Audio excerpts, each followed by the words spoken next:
জান্নাত মানে কি? যা ইচ্ছা তাই করতে পারবেন। জান্নাত মানে কি? আপনি চাচ্ছেন আল্লাহ আমি এখন একটা খামর চাই, শরাব আপনার সামনে হাজির, চিন্তা করার সাথে সাথে। জান্নাত মানে কি? আল্লাহ আমি আপনাকে দেখতে চাই, আল্লাহকে আপনি দেখতে পারবেন। জান্নাত মানে কি? আপনি মধুর নহর, দুধের নহর, পানির নহর, শরাবের নহর, হুরে নিঈন চতুর্দিকে ঘোরাফেরা করছে।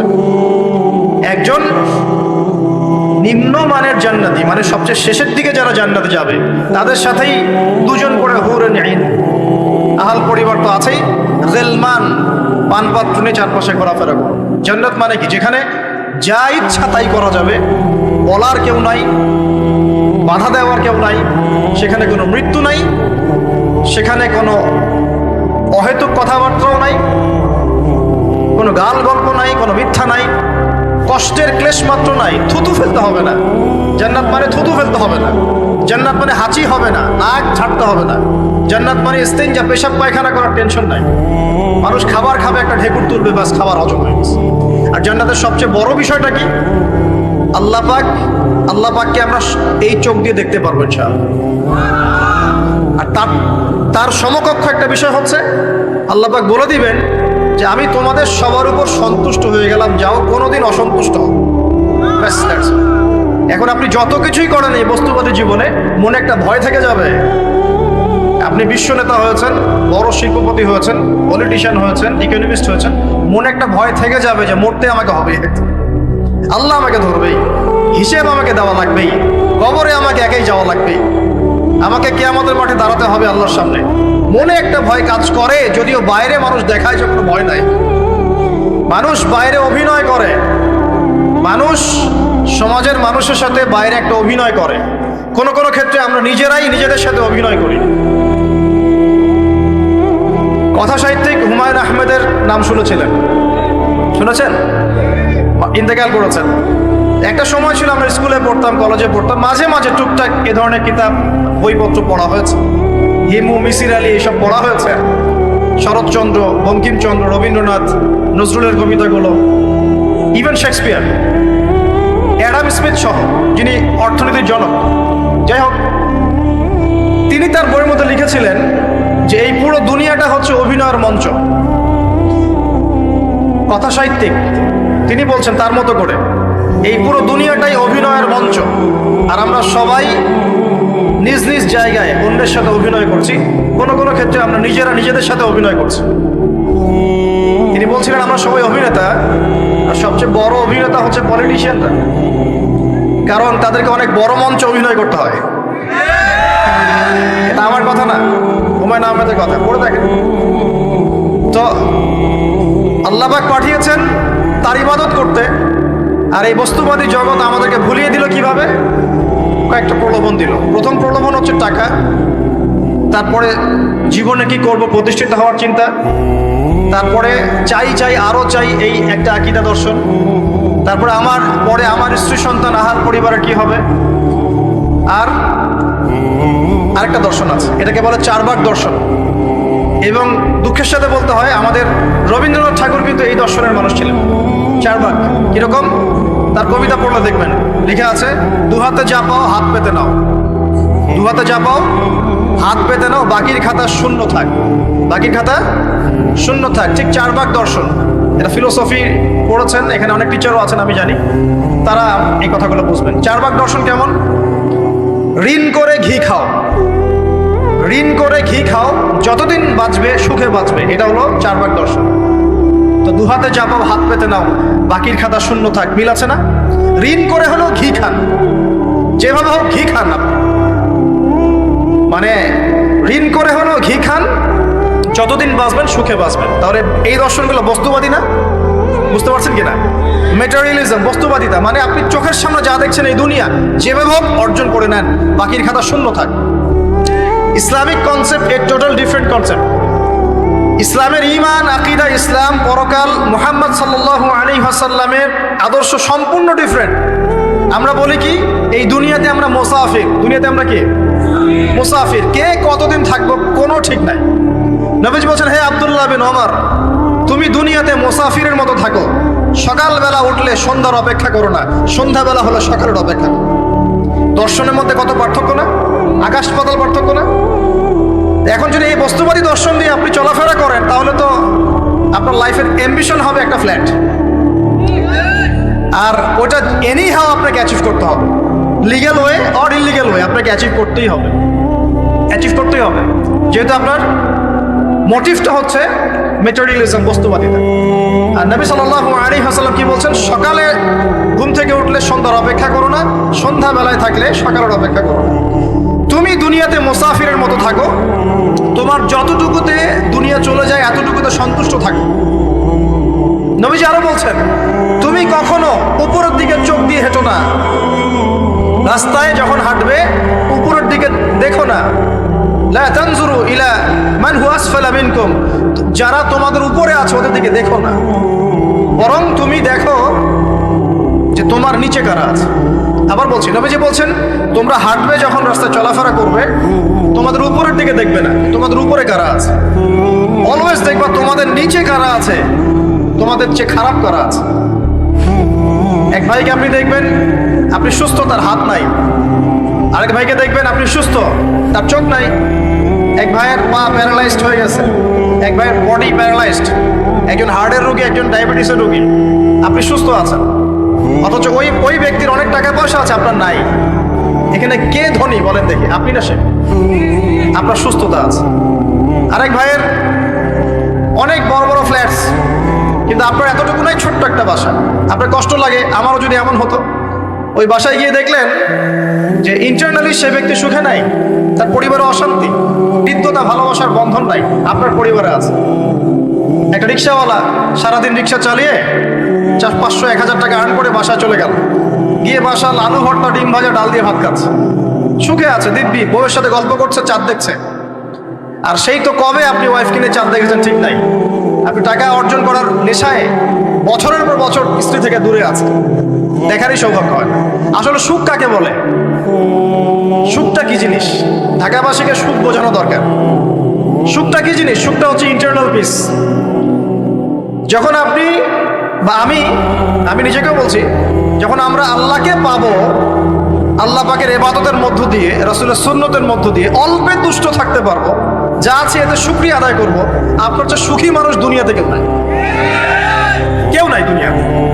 কিন্তু বস্তুবাদিতা আপনাকে এই আকীদা আদর্শ থেকে সম্পূর্ণ ডিমোটিভেট করে দিবে।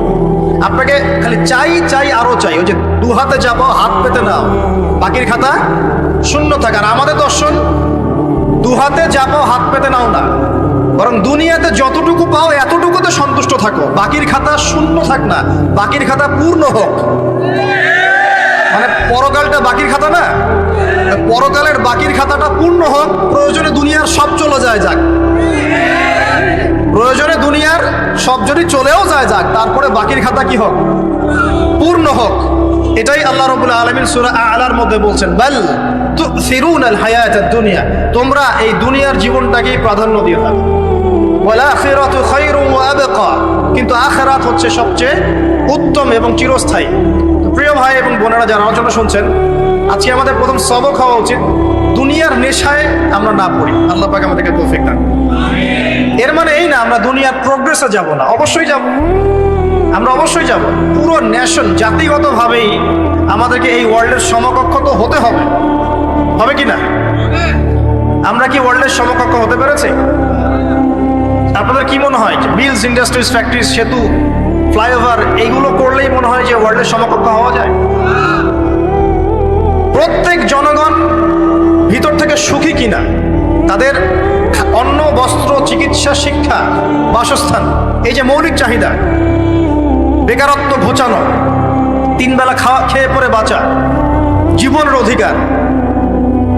অধিকার, সিকিউরিটি, এই জিনিসগুলো আমাদের নিশ্চিত হচ্ছে কিনা, এটা হচ্ছে আপনার উন্নতির মানদণ্ড। উন্নতির মানদণ্ড কি? আমরা এখন যেখানে আছি না, 1776 সালে অ্যাডাম স্মিথ তার চেয়ে আগের জায়গায় ছিলেন। 1776 সালে অ্যাডাম স্মিথ একটা বই লিখেছেন, তার নাম হচ্ছে যে দি ওয়েলথ অফ নেশন, এই কিভাবে একটা রাষ্ট্রের ওয়েলথ ফাংশন করে। ওই 1776 সালে তিনি যে চিন্তাগুলো করেছেন, এখন পর্যন্ত আমরা সেই চিন্তা বাস্তবায়ন করতে পারি নাই।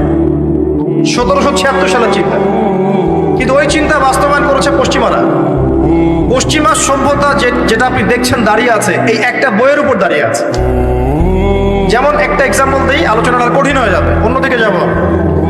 আমরা মনে করি যে অর্থনীতি আমরা নিয়ন্ত্রণ করব, ঠিক আছে, অর্থনীতির পুরো বিষয়গুলো আমরা নিয়ন্ত্রণ করে আমরা সমৃদ্ধি নিয়ে আসবো। আসলে বিষয়টা কি জানেন?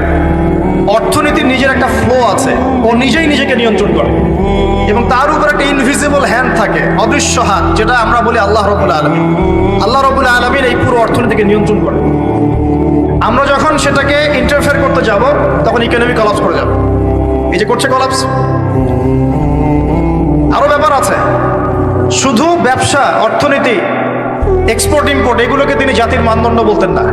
তিনি বলতেন যতক্ষণ পর্যন্ত জাতির প্রত্যেক ব্যক্তির মধ্যে এথিক্স না আসবে, নীতি যতক্ষণ পর্যন্ত না আসবে আপনি করাপশন থামাতে পারবেন। তাই হয়েছে না? শুধু ব্যবসা না, আদর্শ কতটুকু আছে? এই যে আপনি দেখছেন বিভিন্ন জায়গায় ভেজাল খাবার খাওয়াচ্ছে, ওদের কি টাকার অভাব আছে? ওদের টাকার কিন্তু অভাব নাই। নেম ফ্রেমের কোনো ঘাটতি আছে? এস্টাবলিশড বিজনেস, তাহলে কেন আপনাকে ভেজাল খাওয়াবে? কারণ তার মধ্যে এথিক্স নাই, নীতি নাই। এই জন্য জাতির প্রত্যেক সদস্যকে, মানে প্রত্যেক জনগণের প্রত্যেককেই আগে নীতিগত শিক্ষা দেওয়া উচিত। আর এই কাজটাই করে ইসলাম, বলে সুবহানাল্লাহ। এই এথিক্স এবং নীতি শেখায় কে? ইসলাম।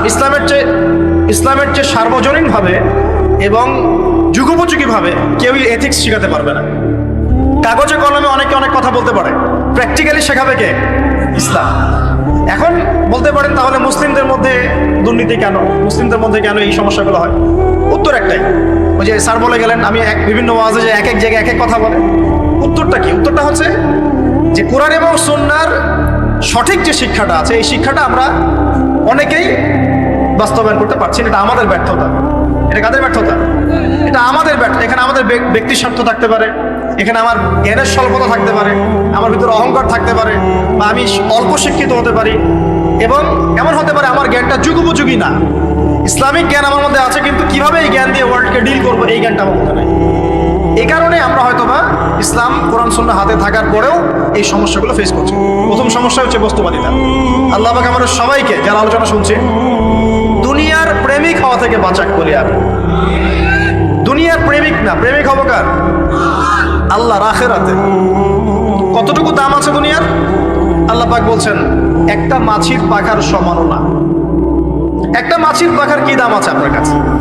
আল্লাহ পাক বলছেন পুরো দুনিয়ার দাম আমার কাছে যদি একটা মাছির পাখার সমান হতো, তাহলে এই দুনিয়াতে কোনো কাফের মুশরিক পানি পান করতে পারত। তার মানে এই দুনিয়াতে যা করো করো, আমার তো কোনো দামই নাই দুনিয়ার। কালকেই তো আমি দুনিয়া ধ্বংস করবো। আর ওই যে দুই জাতির কথা বললাম, জিন এবং মানব জাতি, আপনারা সূরা আর রহমান পড়বেন। রহমান নামটা অনেক ব্যাপক, দয়াময়ের নাম, তার মানে আল্লাহ পাক মার্সিফুল, মোস্ট মার্সিফুল। কিন্তু এই সূরা আর রহমানেই একটা ভয়ঙ্কর আয়াত আছে, কি? সানাফরুগু লাকুম আইয়ুহাস সাকলান। হে মানুষ এবং জিন, হে মানুষ এবং জিন, শীঘ্রই আমি তোমাদের দুইটা জাতিকে ডিল করার জন্য ফারেক হচ্ছি, অপেক্ষা করতে থাকি। মানে আল্লাহ পাক কুল্লু ইয়াউমিন হুয়া ফি শাআন, মানে আল্লাহ পাক কি করেন? সব সময় তার কাজে ব্যস্ত আছেন। মহাবিশ্বের তো গ্রহ, নক্ষত্র, গ্যালাক্সির অভাব নাই, মাখলুকের কোনো অভাব নাই। আল্লাহ পাক প্রত্যেকটা মুহূর্তেই তার কাজে ব্যস্ত আছেন, তার কাজে শানে ব্যস্ত আছেন। কিন্তু এই ব্যস্ততা থেকে ফারেক হবেন কাদের জন্য? মানুষ আর জিনের জন্য। মানুষ আর জিনের জন্য আল্লাহ পাক বলছেন সানাফরুগু লাকুম আইয়ুহাস সাকলান। দাঁড়াও, দুনিয়ার মধ্যে এইসব করে বেড়াচ্ছ, তোমাদের দুই জাতির জন্য আমি অচিরেই ফারেক হবো ইনশাআল্লাহ। ওইটাই হলো কিয়ামতের দিন। যদি ওই দিনটা আমরা মাথায় রেখে চলি, ইনশাআল্লাহ আমরা কেউ বস্তুবাদী হব না ইনশাআল্লাহ। আল্লাহ পাক আমাদের সবাইকে দুনিয়ায় মুসাফিরের মতো থাকার তৌফিক দান করুন। আমরা উন্নতি করব, অবশ্যই অগ্রগতি করব, আমরা সবকিছুই করব, কিন্তু দুনিয়ার পূজায় ডুবে যাব না। এটা একটা বড় চ্যালেঞ্জ। মানে মধ্যমপন্থী থাকতে হবে, না একদম গোলালু মার্কা আর না চরমপন্থী, মাঝামাঝি থাকার চেষ্টা করতে হবে। আল্লাহ তৌফিক দান করবেন। ঢাকাবাসীর জন্য এর চেয়ে বড় কোনো নসিহত হতে পারে না। ঢাকা থেকে, ঢাকার মতো যত মানে সিটিজ, মেগা সিটিজ আছে সারা ওয়ার্ল্ডে, তাদের জন্য এটাই প্রথম নসিহত, বস্তুবাদিতা ত্যাগ করতে হবে। বস্তুবাদিতা। আল্লাহ পাক আমাদের সবাইকে বাকির খাতা পূর্ণ করার তৌফিক দান করুন। এখন একটা লক্ষ্য পেলাম, কি জন্য দুনিয়া এসেছি? আল্লাহর ইবাদত করার জন্য। এখন অনেকে ভুল বুঝে প্রশ্ন করতে পারে, তাদের জ্ঞানের স্বল্পতা। আমি ওদেরকে দোষারোপ করবো না, কারণ আমাদের শিক্ষার সমস্যা আছে। আমরা তো সবার মাঝে ইসলামিক সার্বজনীন শিক্ষা দিতে পারছি না। এই কারণে অনেকে প্রশ্ন করতে পারে, তাহলে কি সারা জীবন আল্লাহ বিল্লাহি করতে হবে? আমি কি সারা জীবন তাসবিহ তাহলিল জিকির আজকার নামাজি পড়ে বেড়াবো? তাহলে এটা হলো তার ভুল বুঝ।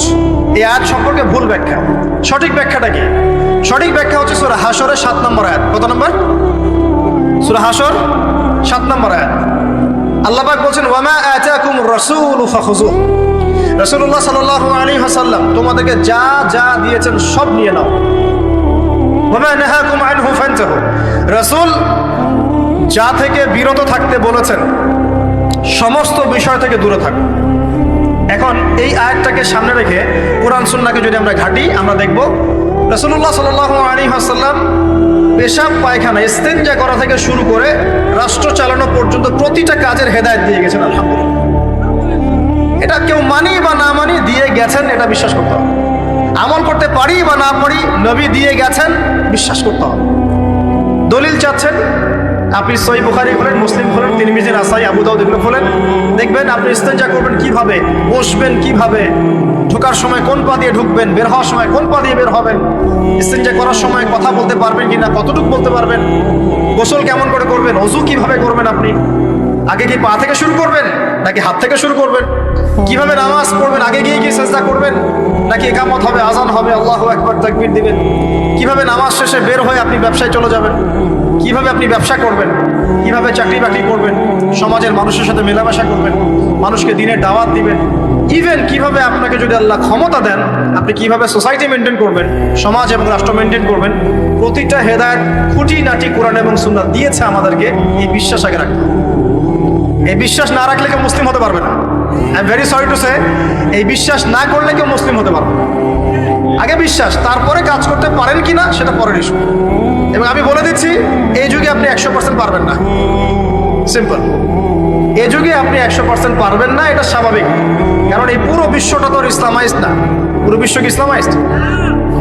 বরং পুরো বিশ্বটা কুফরের উপর আছে। কিসের উপর আছে?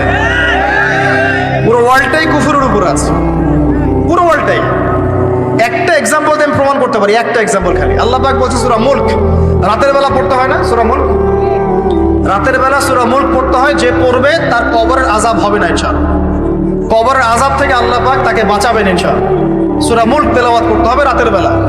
এই সূরার প্রথম আয়াতে আল্লাহ বলেছেন, তাবারাকাল্লাযী, বরকতময় সেই আল্লাহ, বিয়াদিহিল মুলক, যার হাতে পুরো মহাবিশ্বের ক্ষমতা। কার ক্ষমতা?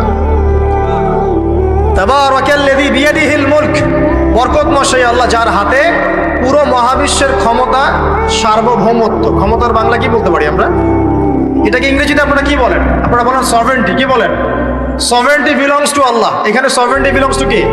আল্লাহ। কিন্তু এই পুরো বিশ্বের সার্বভৌমত্বের মালিক কি এখন আল্লাহ বাকি আছে? মানুষ নিজের হাতে নিয়ে নিয়েছে। কথা বুঝতে পারছেন না? পুরো বিশ্বে আল্লাহর সার্বভৌমত্ব চলে এখন, মানুষের সার্বভৌমত্ব চলে এখন। তো পুরো ওয়ার্ল্ডটাই কুফরের উপর আছে না?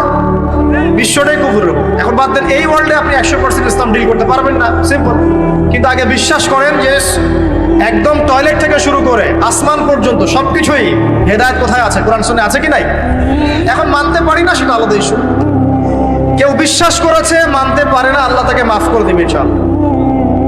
বিশ্বাস করেছি, মানতে পারিনি, আল্লাহ মানে বিশ্বাস করেছি, আমল করতে পারি নাই, হে আল্লাহ আমল করতে গিয়েছি, প্রতিবন্ধকতা পেয়েছি, সমাজ এমন ছিল না, বিশ্ব এমন ছিল না, আমি পারি নাই, আল্লাহ মাফ করে দাও। ইনশাআল্লাহ আল্লাহ মাফ করে দেবে ইনশাআল্লাহ। কারণ আল্লাহ পাক বলেছেন, কারো আমল নামায় যদি শিরকের পাপ না থাকে, যে কোনো গুনাহ আল্লাহ যাকে ইচ্ছা মাফ করে দেবে।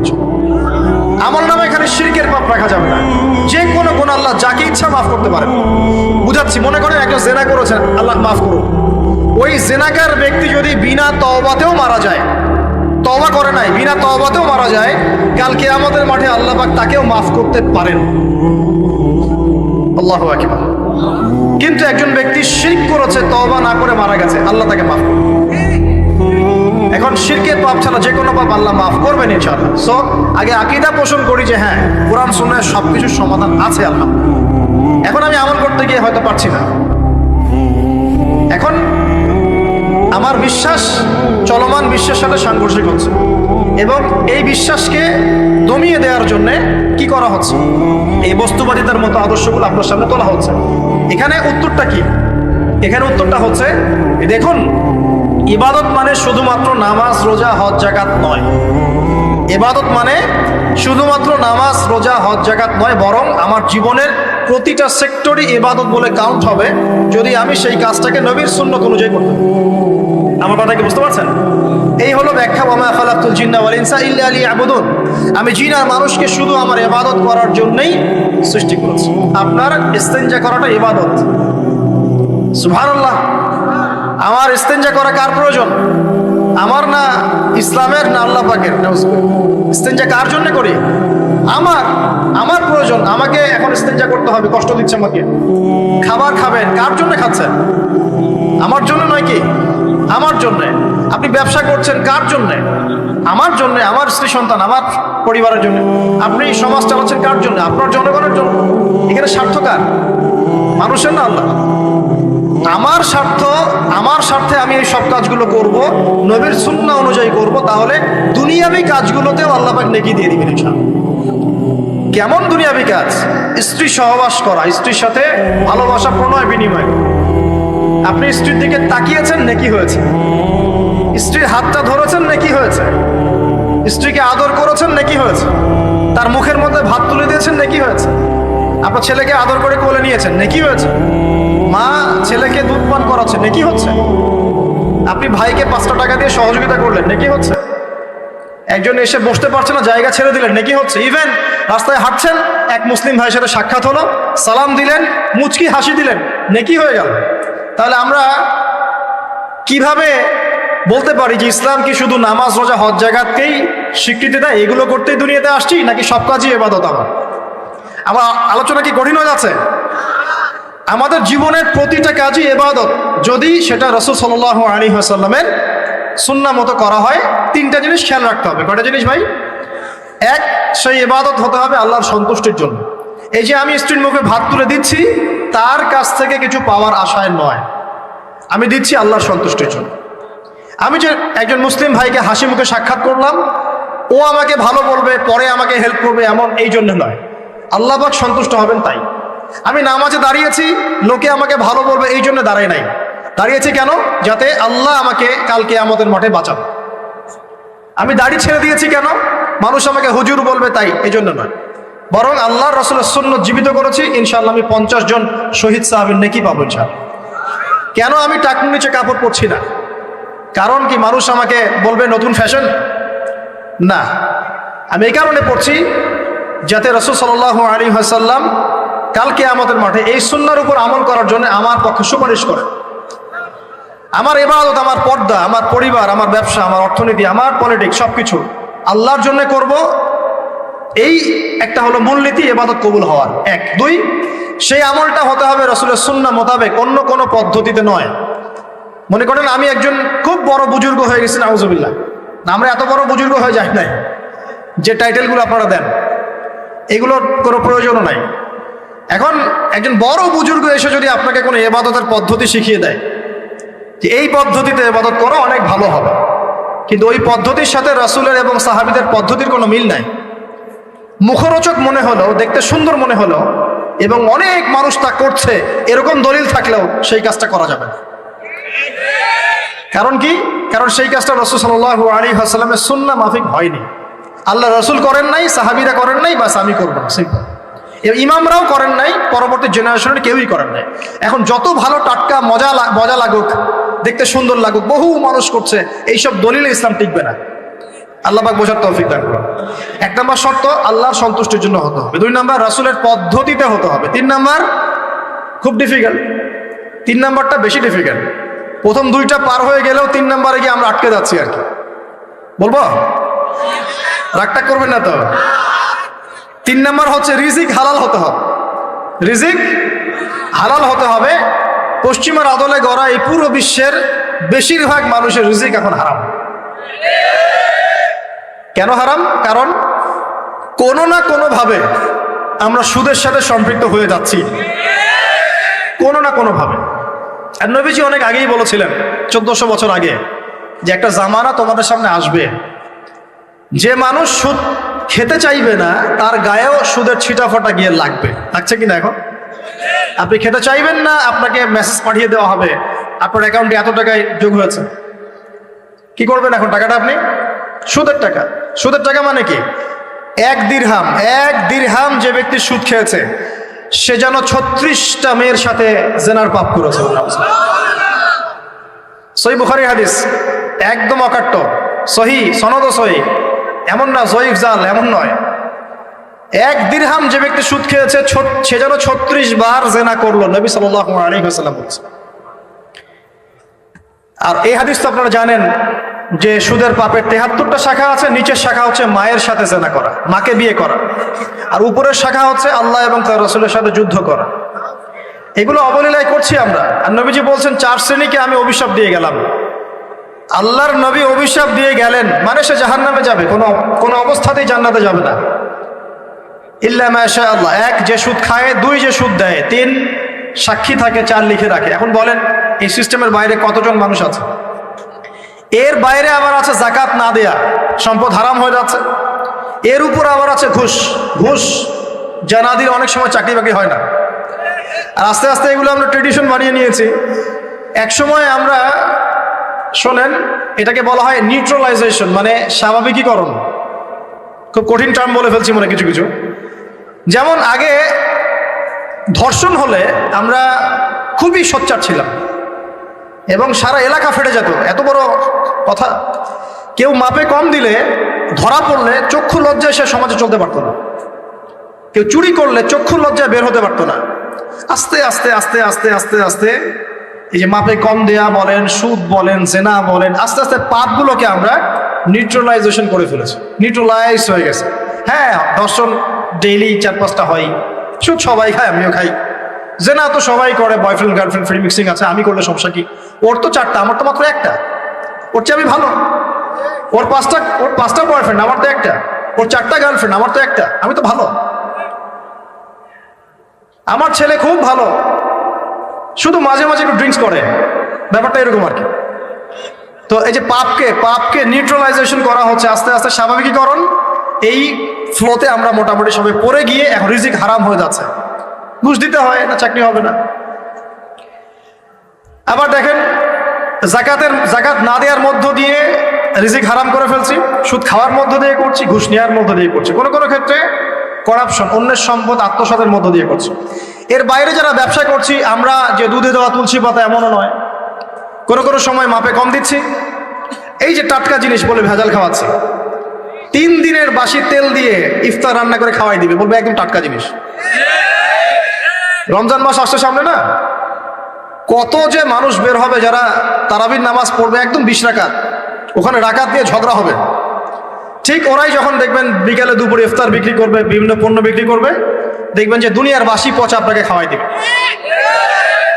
এই শ্রেণীর মানুষের ধারণা যে লা ইলাহা ইল্লাল্লাহ শুধু মসজিদে আছে, বাজারে নাই।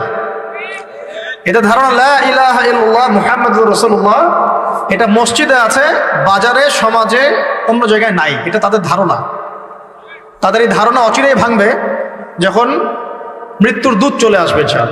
তখন বুঝবে লা ইলাহা ইল্লাল্লাহ একটা সার্বজনীন কালিমা, যেটা জীবনের সব ক্ষেত্রেই চলতে হবে। আল্লাহ পাক আমাদেরকে বোঝার তৌফিক দান। তো ব্যবসা করছি আলহামদুলিল্লাহ, অ্যাটলিস্ট সুদ খাচ্ছি না। তবে এতটুকু মনে রাখবেন, ব্যবসায়ীদের অসততার কারণে, আমানতের খেয়ানতের কারণে একটা আযাব আসে। হাদিসের মধ্যে আসছে একটা আযাব আসে। নবীজি বলেছেন, যখন একটা জাতির ব্যবসায়ীরা মাপে কম দেওয়া শুরু করে, মিথ্যা কসম করে পণ্য বিক্রি করা শুরু করে এবং আমানতের খেয়ানত করে, তখন ওই জাতির উপর দুর্ভিক্ষ চাপিয়ে দেওয়া হয়। কি চাপিয়ে দেওয়া হয়? দুর্ভিক্ষ চাপিয়ে দেওয়া হয়। মনে করছেন যে হয়তো দুর্ভিক্ষ নাই, পুরো ওয়ার্ল্ড ওয়াইড একটা নীরব দুর্ভিক্ষ চলছে এখন আস্তে আস্তে।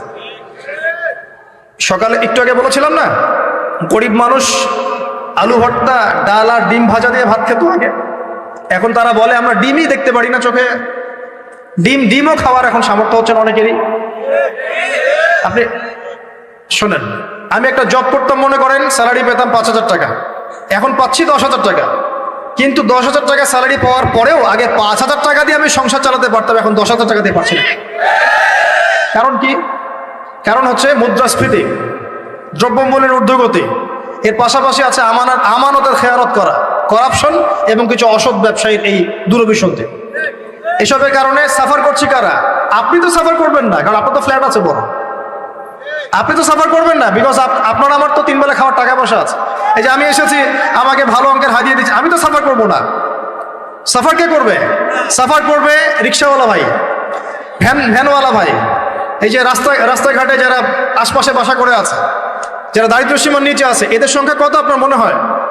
মিনিমাম 3 থেকে 4 কোটি মানুষ আমাদের দেশের মধ্যে। মনে হচ্ছে পপুলেশনটা কম?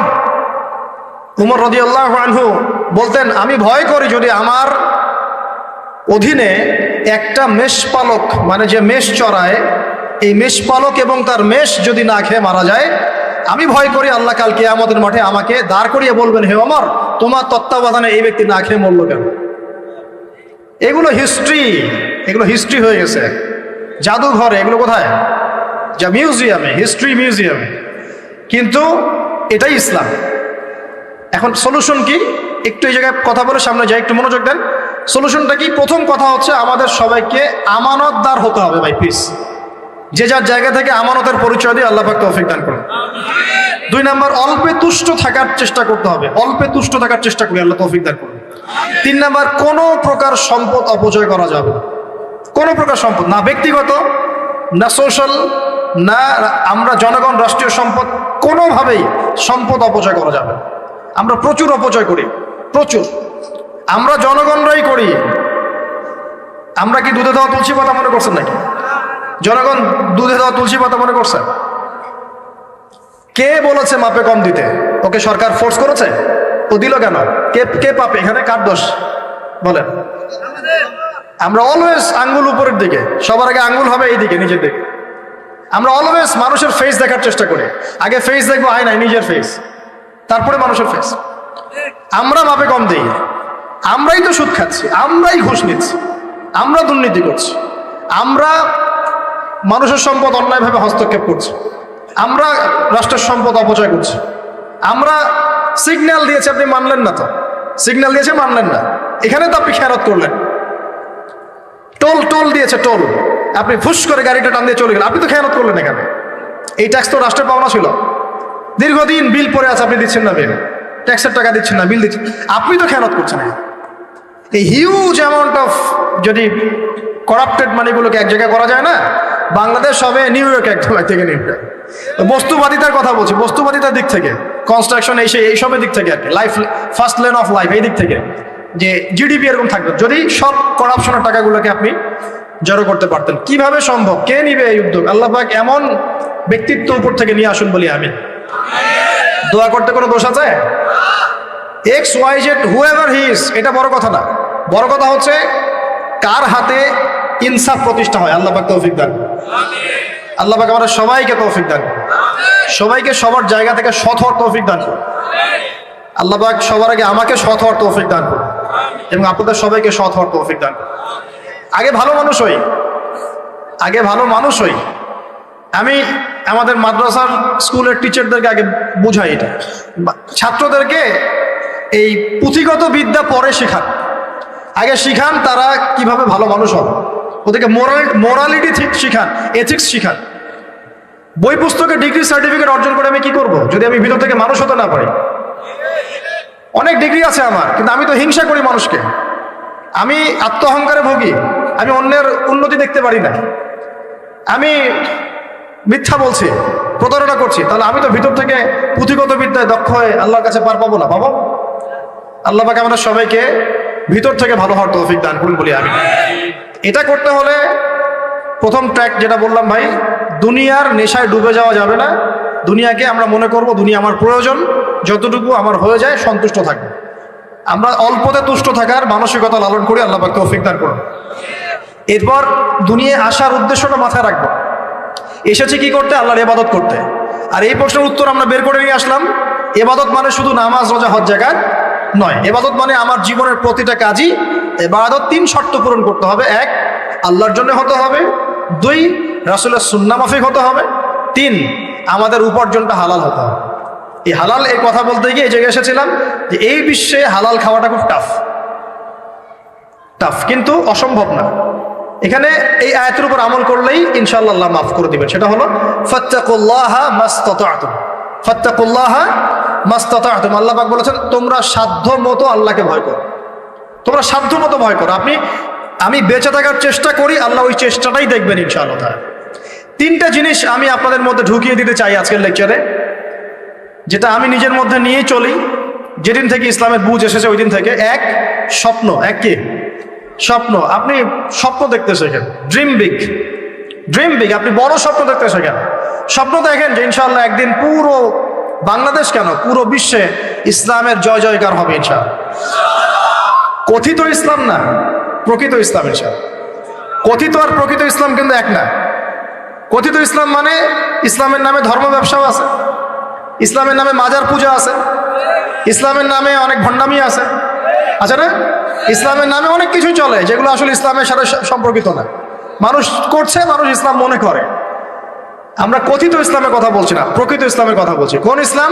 যে ইসলাম রাসূল সাল্লাল্লাহু আলাইহি ওয়াসাল্লামের যুগে ছিল, সেই ইসলাম। যে ইসলাম আবু বকর সিদ্দিকের যুগে ছিল, যে ইসলাম উমর ইবনুল খাত্তাবের যুগে ছিল, যে ইসলাম উসমান আলী রাদিয়াল্লাহু আনহুমা তাদের যুগে ছিল, যে ইসলাম আদম থেকে নিয়ে মুহাম্মদ সাল্লাল্লাহু আলাইহি ওয়াসাল্লাম পর্যন্ত 1,24,000 নবী রাসূল আল্লাহর জমিনে প্রতিষ্ঠা করে গেছেন, ওই ইসলামের কথা বলছি। বড় স্বপ্ন দেখেন ইনশাআল্লাহ। এই স্বপ্নে আমিও একটা ভূমিকা রাখবো ইনশাআল্লাহ। এই স্বপ্নটা নিজের মধ্যে সেট করেন, তাহলে আপনার মধ্য দিয়েও ইসলাম একটা খেদমত পাবে ইনশাআল্লাহ। সবাই লেকচারার হবে না, কেউ হয়তো বই লিখবে, কেউ হয়তো ইসলামের জন্য গাইবে, ইসলামের জন্য কবিতা লিখবে, ইসলামের জন্য ইকোনমিক কোনো প্রজেক্ট লঞ্চ করবে, ইসলামের জন্য পলিটিক্যাল সেকশনে দুর্নীতি কমাই দিবে, ইসলামের জন্য হয়তো কেউ কনস্ট্রাকশনাল রেভলিউশনারি কাজ করবে, ইসলামের জন্য ন্যাশনকে এগিয়ে নিবে। এমনকি ইসলামের জন্য নাম্বার স্বপ্নের সাথে সাথে লক্ষ্য স্থির করতে হবে। লক্ষ্য স্থির করতে হবে। লক্ষ্যটা কি? এই লক্ষ্য নিয়ে কথা বলতেই শুরু করেছে। লক্ষ্যটা হবে পরকাল। লক্ষ্যটা কি? লক্ষ্য একটাই, জান্নাত। লক্ষ্য কি? জান্নাত। এই লক্ষ্যে কাজ করতে গিয়ে যদি আল্লাহর পথে আপনাকে গালি খেতে হয়, সমালোচনা শুনতে হয়, আপনার শারীরিক, মানসিক, অর্থনৈতিক নির্যাতন সহ্য করতে হয়, দেখবেন আপনি মন থেকে সুকুন, শান্তি ফিল করছেন। এই পথে যদি হোঁচট খেয়ে পড়েও যান, শান্তি লাগবে, ভালো লাগবে যে আমি আল্লাহর জন্য করেছি, আল্লাহ আমাকে এটার আজর দিবেন চাও। মানুষ আমাকে অনেক ভালো বলছে, এর মানে এই নয় যে আমি জান্নাত পেয়ে গেছি। আবার মানুষ আমাকে ছিছি করছে, এর মানে এই নয় যে আমি জাহান্নামে চলে গেছি। প্রকৃত ভালো আর মন্দের মানদণ্ড আল্লাহ ফিক্স করবেন ইনশাআল্লাহ কাল কিয়ামতের মাঠে। ফামান যুহজিহা আনিন নার ওয়া উদখিলাল জান্নাতা ফাকাদ ফাজ। ওই দিন আল্লাহ পাক যাদেরকে জাহান্নামের আগুন থেকে বাঁচাবেন, জান্নাতে ঢোকাবেন, একমাত্র তারাই সফল, আর কেউ সফল নয়। আমি বলি এই আয়াত হচ্ছে, দিস আয়াত is the definition of success. এই আয়াত হচ্ছে সাফল্যের সংজ্ঞা। এই যে সাফল্য সাফল্য বলি আমরা, বাবা তোমাকে সফল হতে হবে, মা তোমাকে সফল হতে হবে, হ্যাঁ, what is the definition of success? আপনারা কি মনে করেন সাফল্যের সংজ্ঞা কি?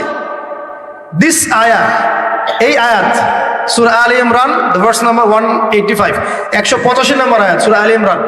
এই আয়াতটা হচ্ছে দ্য ডেফিনেশন অফ সাকসেস, সাফল্যের সংজ্ঞা। ফামান যুহজিহা আনিন নার ওয়া উদখিলাল জান্নাতা ফাকাদ ফাজ। যাকে জাহান্নামের আগুন থেকে কাল কিয়ামতের মাঠে বাঁচানো হবে এবং জান্নাতে ঢুকিয়ে দেওয়া হবে, বাস সে ব্যক্তি সফল, আর কেউ সফল না। এই বিশ্বে বহু বড় বড় মানুষ চলে গেছে, ফেরাউন এবং নমরুদ, আবু জেহেল, আবু লাহাব, উতবা, সাইবা, হ্যাঁ, মঙ্গলরা চলে গেছে, আলেকজান্ডার দ্য গ্রেটের আমল ছিল, হ্যাঁ, কত বড় বড় হিস্ট্রি, রোমকরা ছিল, গ্রিকরা ছিল, পার্সিয়ানরা ছিল, ছিল না? সভ্যতা পড়েছেন তো এগুলো, হিস্ট্রিগুলো। চাইনিজদের সভ্যতা ছিল, রাশিয়ান কন্টিনেন্ট ছিল, কত বড় বড় সভ্যতা পৃথিবী থেকে চলে গেছে। এগুলো তো আমরা জানি। আর যেগুলো কোরআন বলেছে, নূহের জাতি, আদ, সামুদ, মাদিয়ান, কওমে লূত, কত জাতি পৃথিবী থেকে চলে গেছে। আমরা তো শেষের দিকে আছি। মানে আমাদের আর কিয়ামতের মাঝখানে ডিস্টেন্স হচ্ছে আসর থেকে মাগরিব পর্যন্ত সময়। এই উম্মত এবং কিয়ামতের মাঝখানের ডিস্টেন্স হচ্ছে আসরের নামাজ থেকে মাগরিব পর্যন্ত সময়। নবীজি বলছেন এরকম, এই আঙ্গুল থেকে এই আঙ্গুল যেমন দূরত্ব, আমার আর কিয়ামতের মাঝখানে এতটুকু দূরত্ব। সো হিস্ট্রি তো শেষ, আমরা শেষের দিকে আছি। শেষের দিকে আসবে দাজ্জাল, ইয়াজুজ মাজুজ, ঈসা ইবনে মারইয়াম, ইমামুল মাহদি। আস্তে আস্তে ইসলামী খেলাফা রিস্টোর হবে, মানুষ আবার খারাপ হবে, ওদের সামনে কিয়ামত হবে। That's all. পশ্চিম দিক থেকে সূর্য উঠবে, এগুলো বাকি আছে। আর ভূমিকম্প কিছু, ভূমিকম্পের বছর, বড় বড় কিছু প্রাকৃতিক বিপর্যয় বাকি আছে। এই ব্যক্তি সফল হতে পারবে না যদি কাল কিয়ামতের মাঠে জাহান্নাম থেকে বাঁচতে না পারে। যদি সে কাল কিয়ামতের মাঠে জাহান্নাম থেকে বাঁচতে পারে, জান্নাতে যেতে পারে, সে সফল ইনশাআল্লাহ। আমি একটা এক্সাম্পল দিচ্ছি। রাসূল সাল্লাল্লাহু আলাইহি ওয়াসাল্লাম বলেছেন, সবচেয়ে সুখী মানুষটাকে, পৃথিবীর সবচেয়ে সুখী মানুষটাকে কাল কিয়ামতের মাঠে আল্লাহ পাক এক মুহূর্ত সময়ের জন্য জাহান্নামে ঢুকাই দেবেন। কতটুকু সময়? এক মুহূর্ত। আল্লাহ পাক জানেন কতটুকু সময়। এরপর তাকে বের করে বলবেন, দুনিয়াতে সুখে ছিলা? সে বলবে, আল্লাহ সুখ কি জিনিস আমি জানি না, সুখ কাকে বলে আমি জানি না, সুখ কি আমি সেটা জানি না, আল্লাহ সুখ কাকে বলে আমি সেটা জানি না। আর এই পৃথিবীর সবচাইতে নির্যাতিত, নিপীড়িত এবং দুঃখ ক্লেশে ভরা মানুষটাকে আল্লাহ পাক এই এক মুহূর্তের জন্য জান্নাতে ঢুকিয়ে দিয়ে বের করে নিয়ে আসবে। বলবেন যে দুনিয়াতে দুঃখে ছিলা, কষ্টে ছিলা? এই ব্যক্তি বলবে, আল্লাহ কষ্ট কি জিনিস আমি জানি না, কষ্ট কাকে বলে আমি কষ্টের সংজ্ঞাই জানি না। এই ব্যক্তির তাকদিরে কি হবে পরে? এই ব্যক্তি জান্নাতের ওই যে আরফ নামক জায়গায় দাঁড়িয়ে থাকবে, চেহারাটা ঘুরিয়ে দেওয়া হবে জাহান্নামীদের দিকে। সে বলবে যে আল্লাহ চেহারাটা খালি আমাকে জান্নাতের দিকে ঘুরায় দাও, আমি জান্নাতে যেতে চাচ্ছি না, খালি চেহারাটা ঘুরায় দাও, বাস এনাফ। আল্লাহ বলুন আর কিছু চাবো না? তো না, আর কিছু চাবো না। ঠিক আছে, চেহারা ঘুরাই দেওয়া। এবার চেহারা জান্নাতের দিকে ঘুরে আসে, জান্নাতের ঘ্রাণ, জান্নাতের নেয়ামতের স্নিগ্ধতা সব পাচ্ছে সে। এবার বলছে আল্লাহ শুধু দরজার কাছে নিয়ে যেয়ে রেখে দাও, ঢুকতে চাবো না। আল্লাহ বলবেন যে এইবার কথা দিয়ে কথা রাখবা? ঠিক আছে, জান্নাতের দরজার সামনে গিয়ে রেখে দাও। ও বেচারা দরজা ধরে দাঁড়ায় আছে, চিন্তা করবে, ও ভাববে, ওই সময় সে ভাববে, হাদিসে এত স্পেসিফিকলি আসছে, সে ভাববে যে আর কিভাবে আল্লাহকে বলবো, আল্লাহ তো এতদূর পর্যন্ত নিয়ে আসলেন। এরপর বলবে যে জাস্ট একটু উকি দিব, আল্লাহ খালি একটু উকি দিতে, ঢোকানোর দরকার না, খালি উকি দিব। আল্লাহ পাক বলবেন, দেখো আদম সন্তান তোমরা কিন্তু কথা খুব কম রাখো, আদম সন্তান তোমরা কথা দিয়ে কথা রাখতে পারো না। ওই যে আদম আলাইহিস সালামকে বলা হয়েছিল না, ওয়ালা তাকরাবা হাযিহি শাজারা, তোমরা গাছের কাছে যেও না, তাও তারা গাছের কাছে চলে গেলেন। তোমরা কথা দিয়ে কথা রাখো না। এবার উকি দিয়ে সে বলবে, আল্লাহ এতদূর যখন নিয়ে আসছো, আল্লাহ আমাকে আর এখান থেকে দূরে ঠেলে দিও না, আমাকে ঢুকাই দাও আল্লাহ জান্নাতে। আল্লাহ পাক তাকে জান্নাতে ঢুকাই দিবেন এবং এই দুনিয়ার চাইতে 10 গুণ বড় জান্নাত তাকে দিবেন ইনশাআল্লাহ।